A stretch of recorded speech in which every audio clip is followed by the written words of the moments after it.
This is Beach Talk Radio. Good morning, Mr. and Mrs. America, and all ships at sea. This is your captain speaking, Mean Gene. Mean Gene. The following will be a test of the ship's whistle, the sonar alarm, the cable alarm, and the atomic attack alarm. Live from Peach Time Out in the heart of Times Square, you're listening to Beach Talk Radio with Kim and Ed Ryan. And good morning, everybody. Welcome to episode number 155 of Beach Talk Radio. Ed Ryan, the trusty sidekick, is right along with me here, the lovely wife. And on virtual here is Congressman Brian Mast, and we're going to get right into it because we know he has family duties to take care of today with his kids. They're going to play hockey today, so he's getting ready for that. The first question, Brian, is how does it feel to be out of Washington, D.C.? I'm not that far out of Washington right now. There's actually no hockey in our future today. I'm on the road with three of my kids. We're on the North Carolina, Virginia line at the Welcome Center on our way home to Florida. Great.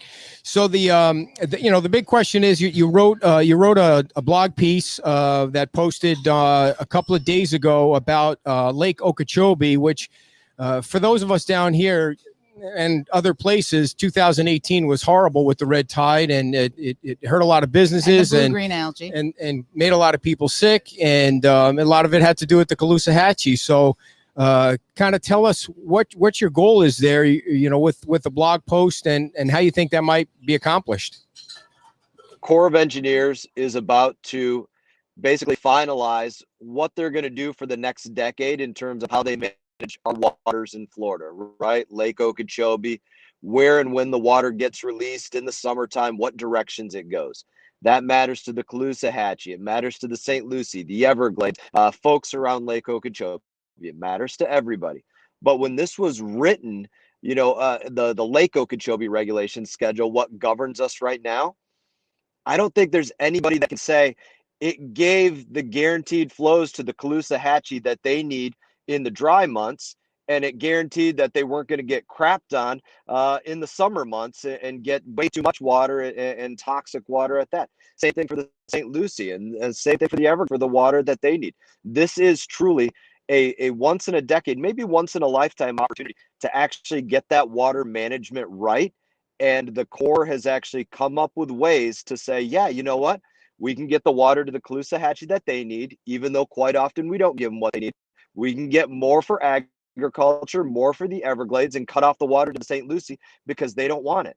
It's a win-win on all sides. Why wouldn't they do that? So will they do it? I mean, what are the chances that this is going to take place? Look, so what I'm talking to you right now, it's a model run that they've come up with, literally tens of thousands of them. I want to say they've come up with about 27,000 different model runs for how they may potentially manage Lake Okeechobee in the different seasons in the future. The ones that I'm looking at that will accomplish this, they're called 4C1, those models. Now, they have a lot of other models that they might choose to run that would say they're going to retain more water in Lake Okeechobee and not send it to the Caloosahatchee when they need it in the winter months and dump more on the Caloosahatchee in the summer months because too much is kept in the lake. Or they're going to hold more in Lake Okeechobee and then dump it on the St. Lucie in summer months because they want to rely on that. We don't know which one exactly they're going to use yet, but every area has different interests. I'm not going to pretend that, but you got to go out there and you got to speak up for what yours are on the Caloosahatchee, just like we're going to do it for us on the St. Lucie. I was looking at your blog post, and there's a comment in there about that the modeling does show that there's a definitive way to wipe out those negative discharges. Do you believe that is possible and that they can achieve that if they work hard enough or pick the right plan? Yeah, I fully believe that they can. In a we say a normal year in Florida, it's normal for us to have the threat of a hurricane or a couple of hurricanes. So I give the Corps of Engineers a slight bit of leeway, saying, listen, unless we got 5 hurricanes that are coming one after another, those would be some extreme circumstances. But yeah, if they manage the lake right, they can get it to a place that when they can adjust it because of the repairs to the Herbert Hoover Dike, because of everything that they do with the management styles, that they give everybody the appropriate water, the right cubic feet per second. And again, I've talked about this a little bit. I'll be a little bit more specific on it. Last season, the Caloosahatchee, and sometimes you're only getting 400 cubic feet per second of water. You guys generally ask on that side for about 1,000 cubic feet per second, maybe a little bit more. They weren't giving you enough. Right now, they're giving you about 2,000 cubic feet per second, which is probably a little bit more than what you want, but you still have decent salinity levels over there. But the point is, they're having to give you too much right now, but they didn't give you enough before. We got to make this demand that for your side, they give you the appropriate amount all year long, just like they give us the appropriate amount all year long, which on my side is none. We don't want any of it. We don't need that for the right salinity levels, but different management for different places that need it, and come to the realization that the Corps of Engineers has zero right to poison anybody else. And that has to be an acknowledgement that everybody makes. Congressman, the last few weeks we've had city councilman Jim Adderholt on. We talked to Chauncey Goss a few weeks before that, and they talk a lot about the Everglades Restoration. Is that going according to plan, and why is it taking so long? Look, it's going according to plan in this way. The Corps of Engineers has been doing their technical corrections to all of the planning and everything related to the reservoir down there. The biggest hiccup that we've seen has been the state Senate president, Wilton Simpson, going out there. And I think he said recently, listen, I'm not going to cut off funding for the reservoir. But he also said prior to that he was going to look directly at cutting off funding to the reservoir because he wanted to move to other water storage options on the north of the lake, and he wanted to take money away from that. So you have something that is state law, federal law, appropriated on both sides, that reservoir, and he was talking about saying, yeah, I want to take the money away from that. Makes absolutely no sense. That's been the biggest threat that's been put forward towards that reservoir that we've seen so far. And I know, can you talk a little bit about the recent letter that you and some others wrote asking for I think it was $725 million for funding for the Everglades Restoration. Is that correct? That's exactly right. We want to see these South Florida ecosystem projects across the board from north to south. We want to see these things brought to completion. We've been able to bump that number up in the last couple of years from about 60 million up to about 250 million plus. Now we're saying, listen, let's get this even higher. Let's get this up. If we're going to do big infrastructure in these next couple of years across America, let's get those dollars into Florida water infrastructure. We see the population that's coming into Florida year after year, 400,000 plus coming into Florida in all different parts. That infrastructure to accommodate that has to be accounted for, and water projects like this, both for keeping Florida clean, but making sure that there's the supply on all sides that need supply, making sure that it's there, that needs that infrastructure investment. So, Congressman, one of the things that City Councilman or Jim Adderholt is trying to do is he's got a print campaign starting a few weeks that he wants the local residents to reach out to their elected officials a little higher up than they are here on the beach, and voice their opinion about the water, make sure that, the funding is still there. Does something like that work to hear from the residents on a consistent basis? The folks that are elected in not only nationally, but in the State House in Tallahassee? Absolutely. I mean, I think it works. I have make sure my residents speak out to me all the time, but it's not just speak out to me. I think we work in a partnership. We put out things even over to your side of the state and other places saying, listen, right now we have the Corps of Engineers doing a public comment period, or right now we have the Corps of Engineers that's looking to make this decision that's going to affect us for the next couple decades on when and where they release water, and if they're allowed to release toxic water on us, literally toxic. The Corps, the EPA have all acknowledged that it's toxic when we get those algal blooms in the summertime. Do they have the right to do that? When and where is that going to happen? And we work in a partnership, my constituents and I, to say, make sure that we get them letters, that we're calling them, that we're showing up to the South Florida Water Management District meetings and speaking in the public comment so that they know exactly what it is that we're going to demand because the truth is, you guys know this, the squeaky wheel gets the grease. You got to go out there and you got to let people know that you're paying attention to this. And if you don't, then they're going to step on you, just like what's happened to us over the last couple decades, where we get this crap water dumped on us at multiple times a year. We got to stop it. And that's how you do it. You speak up in a partnership. How profoundly will, as the Everglades Restoration project gets going, how profoundly will that affect the flow of water and the flow that St. Lucie and Caloosahatchee River get? There's so much that's going on already with modified waters, with various flow equalization basins down to the south that get water going down there. Sometimes you have the stormwater treatment areas that get too full or a little ahead of schedule. Right now, we think that the water management district could be putting more water into those stormwater treatment areas. They don't think that they should be right now, which is why they're about this morning starting to send discharges out to my community. They're already been sending water out to the Caloosahatchee for a while. But these projects, like the Kissimmee River Restoration Project and others, every single time that we can take a drop and hold it back or move it somewhere else, that's a drop that we don't have to put in terms of harmful discharge into my backyard or yours. So it all makes a difference. The reservoir is going to make a massive difference. The ability to repair that Herbert Hoover Dike is going to make a massive difference.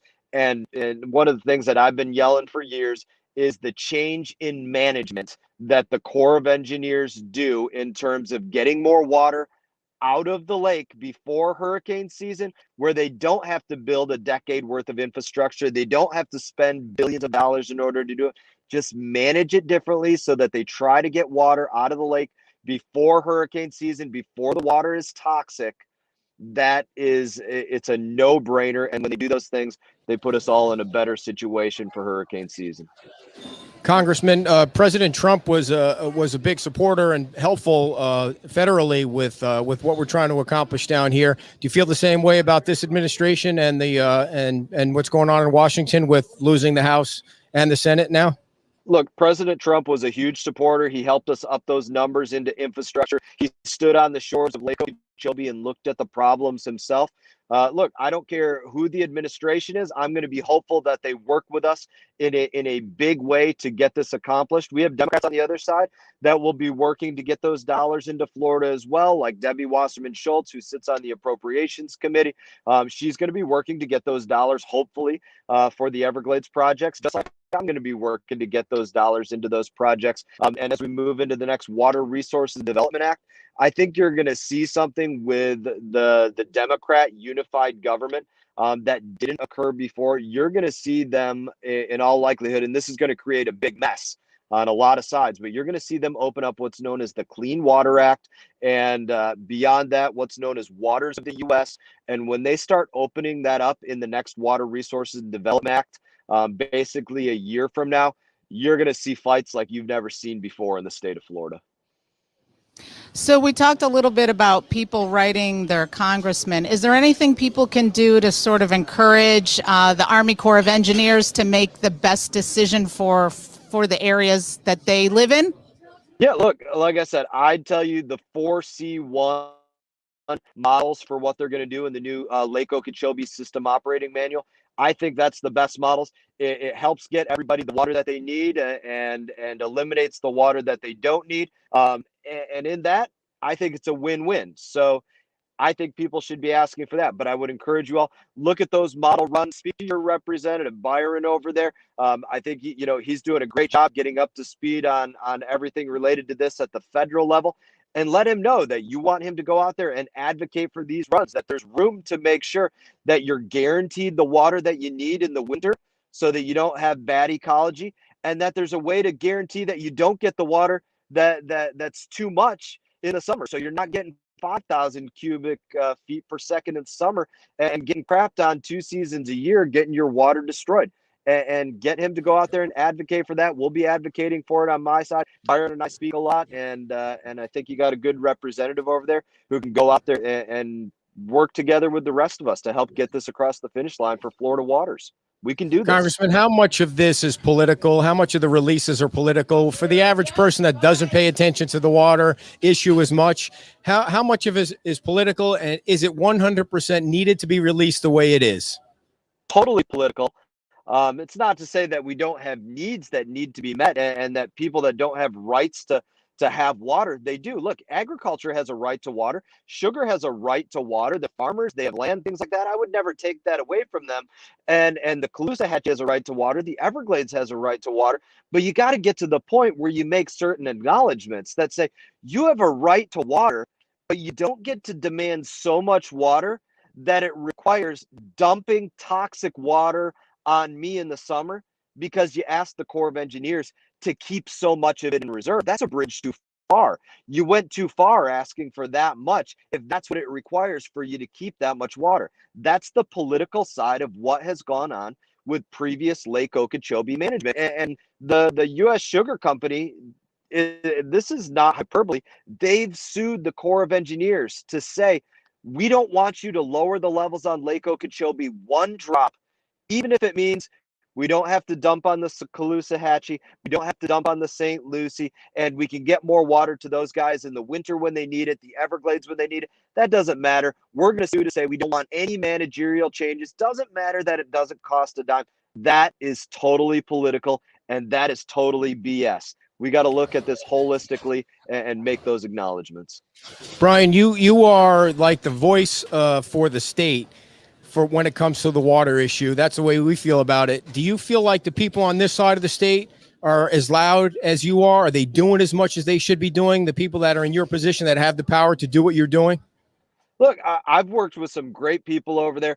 Mayor Ruane, he and I have worked together, frequently. Others, like I said, Byron and I were just starting to work together. He's in his first couple months as a representative there, but, we're starting to make those friendships, talk about these things, how we can work together on those things. I'm hopeful that he's going to be a great partner, a great representative to go out there and work on these issues together with. And I think as your community go over there and talks to him and says, listen, this is what we need, this is what we don't need, I think he'll be responsive to you in that way. That's my opinion about him so far, and I'm hopeful that that'll be the case. But it is absolutely political. I'd say this in this way. There's a lot of money that gets moved around the state of Florida, a lot of money that gets moved around federally for people that have nothing to do with our waterways, don't represent the waterways, don't come anywhere close to them. But you still see them going out there trying to cast opinions about the way that it should be managed, and that's because somebody's putting dollars in their pocket, and that's the wrong way for this country to be run, in my opinion.